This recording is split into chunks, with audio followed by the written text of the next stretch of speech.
Hey there! So today we have another review. This is a beer courtesy of Firestone Walker. They sent me this package, so really excited. Yeah,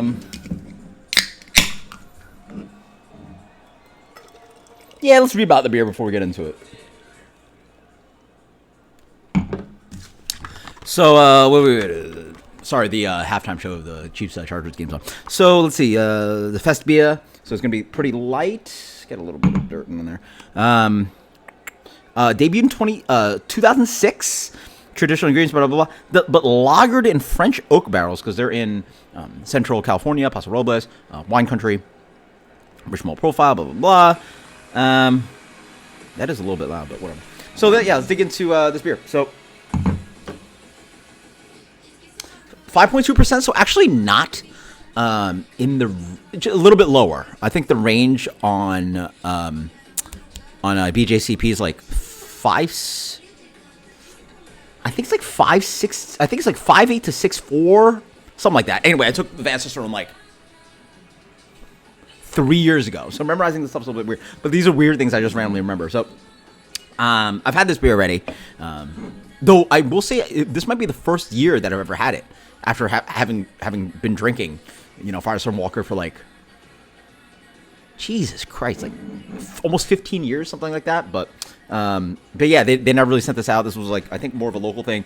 It was never the beers that we actually got from New York, and then like they don't send beer to Florida, so let's check it out. So thank you, Firestone Walker, for sending it. The beer comes with a really nice kind of like a medium to deep gold color. I say deep gold. So Festbier, lighter than Manson, which is obviously a darker style. Very nice. I actually should have went on the website. They have like a lot more information. That the Firestone Walker website is actually one of the best websites I've noticed for craft beer. So saying like all the ingredients. But yeah, rich maltiness, toasted bread, a little bit of that kind of like cracked grain character, a little bit of like light spicy hop character. I'm curious what's in here. Is probably something like Technon, Spalt, or something. Hallertauer. But yeah, a little bit of like light, pretty potpourri floral character, along with that kind of like nutty, cracked grain thing. I get like a toasted hazelnuts, toasted bread, but like this color of toasted bread, not like rich as like Manson.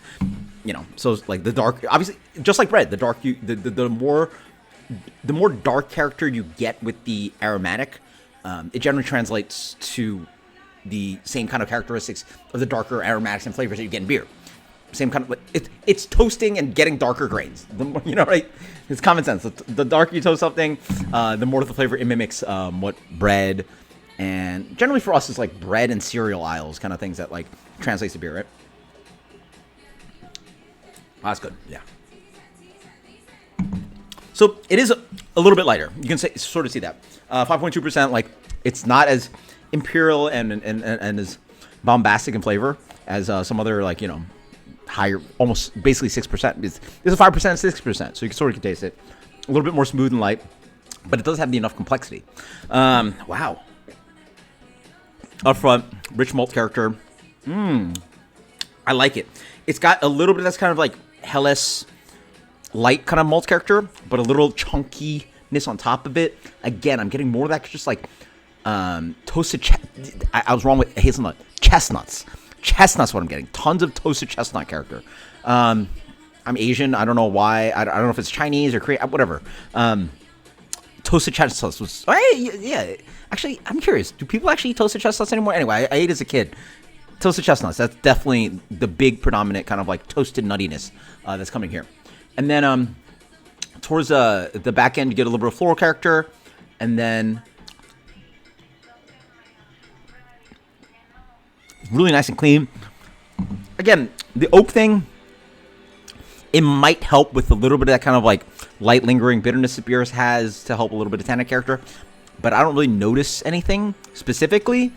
Even knowing that there's French oak involved, it probably just melds into that toasted nuttiness of the malt character and a little bit of the bitterness. So it's like, smooths out the beer maybe. That's really good. You know what? Honestly, there's probably not going to be too many fest beers I'm going to review this year because just not many breweries make them. What do I think compared to the Sierra Nevada one? I want to say... let me think about it. So I feel this here, Nevada one, was a little bit more characterful, but this is just a little bit more smooth and crushable. But so, like, what do I like more? Because obviously I had to buy a 12-pack of that guy, and that guy was good. So, you know what? How this?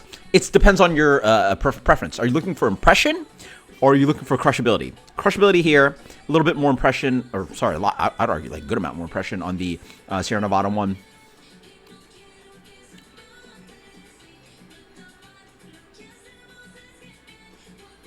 With lager, I would say maybe a little bit more impression is better. You know, it's just a little bit more different, right? That's probably wrong to think about, because lager is really meant to be more like this. Like, how about this? If you think about drinking this beer in Stein, then, you know, half-liter Stein, I definitely want this. But if I'm going to review it in a 12-ounce volume, then I'm going to want this Sierra Nevada one, right? Whatever. It's still great beer. 96, that is Firestone Walker's Oaktoberfest. I believe it's the first time reviewing this. Until next time, cheers. Fantastic beer. Thank you so much for sending this, Firestone Walker. Cheers later.